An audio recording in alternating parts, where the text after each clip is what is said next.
Hi friends! శ్రావణ మాస శుభాకాంక్షలు అందరికీను. శ్రావణ మాసంలో అతి పెద్ద పండుగ అంటే మనం వరలక్ష్మి వ్రతం అనుకోవచ్చండి.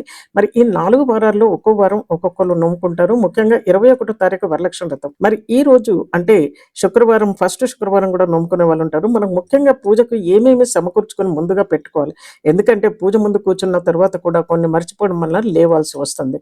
సో అవేంటో ఈరోజు మనం ఈ వీడియోలో తెలుసుకుందాం. ముఖ్యంగా అమ్మవారి పటము, పువ్వులు, తమలపాకులు, మ్యాంగో లీవ్స్ అంటే మామిడి చెట్టు కొమ్మలు కూడా పెట్టుకోవాలి కంపల్సరీ. మనకది ముఖ్యంగా ఈ పత్తినితోని వస్త్రాలు చేసి కూడా రెడీగా పెట్టుకోవాలి.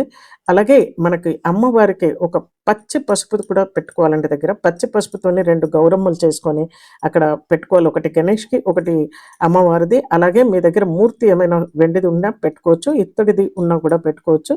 ఇకపోతే మనకు పూజా సామాగ్రి చూస్తే పసుపు, కుంకుమ, గంధము, అలాగే అక్షతలు చాలా ఇంపార్టెంట్ పెట్టుకోవాలి. పువ్వులు ఎక్కువ కొనలేని వారు అక్షతలు వేసుకొని కూడా పూలలాగానే మనం వాటిని ట్రీట్ చేసుకోవచ్చు. అదొక చక్కటి గిన్నండి. వెంకటేశ్వర స్వామి బొమ్ముంది. దాంట్లో కర్పూరం పెట్టి పెట్టానక్కడ. చాలా బావుందని తీసుకున్నాను. మరి ఇకపోతే ప్రసాదాలు మీరు చేసినా, చేయకపోయినా మినిమమ్ మనకుండాల్సింది పెసరపప్పుతోని వడపప్పు, పానకం, అలాగే శనగలు నానేసి అమ్మవారికి ప్రసాదము, దాన్ని అలాగే తాంబూలాలు కూడా ఇచ్చుకోవచ్చు. ఇకపోతే పువ్వులు, పళ్ళు మీరు 5 రకాలుగా పళ్ళు ఎలాగైనా పెట్టుకోవచ్చండి. నారికేరి ఫలము, దారము, తోరాలు మాత్రం ఇంపార్టెంట్. తోరాలకు అలాంటి దారం వాడి 9 పుర్లు పోసుకోవచ్చు, మనము పెట్టుకోవచ్చు. కొంతమంది 3 పుర్లు కూడా పెడుతూ ఉంటారు.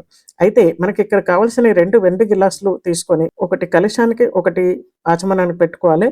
కొంతమంది దీనికి మనము కలశం కూడా పెట్టుకుంటారు. కలశం పెట్టుకోవాలన్నప్పుడు వెండి చెంబు కానీ, ఇత్తడి చెంబు గానీ, రాగి చెంబు గానీ వాడొచ్చండి. టెంకాయ పెట్టుకోవచ్చు. దాంట్లో కొన్ని లక్ష్మీ అమ్మవారి రూపు కూడా పెడతారు కొంతమంది. మరి అది వారి వారి ఇష్టాలను బట్టి ఉంటుంది. ఇది ఖచ్చితంగా చేయాలని అనుకోవాల్సిన అవసరం లేదండి.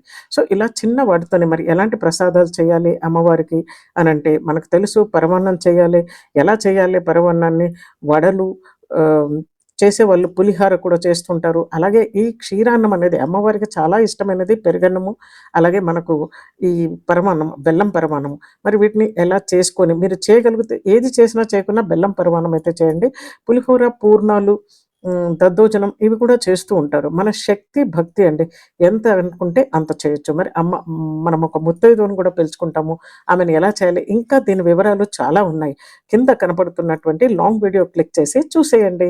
మీ అందరికి కూడా వరలక్ష్మి వ్రత శుభాకాంక్షలు. మీకెలా అనిపించిందో కూడా, మీకింకా ఏమైనా కావాలంటే కూడా తప్పకుండా కామెంట్ చేయండి. చూస్తూనే ఉండండి. సబ్స్క్రైబ్ చేసుకోండి వైభవీస్ క్రియేషన్స్‌కి. ఇష్టమైతే లైక్ చేసి మీ ఫ్రెండ్స్‌కి షేర్ చేయండి. Thank you.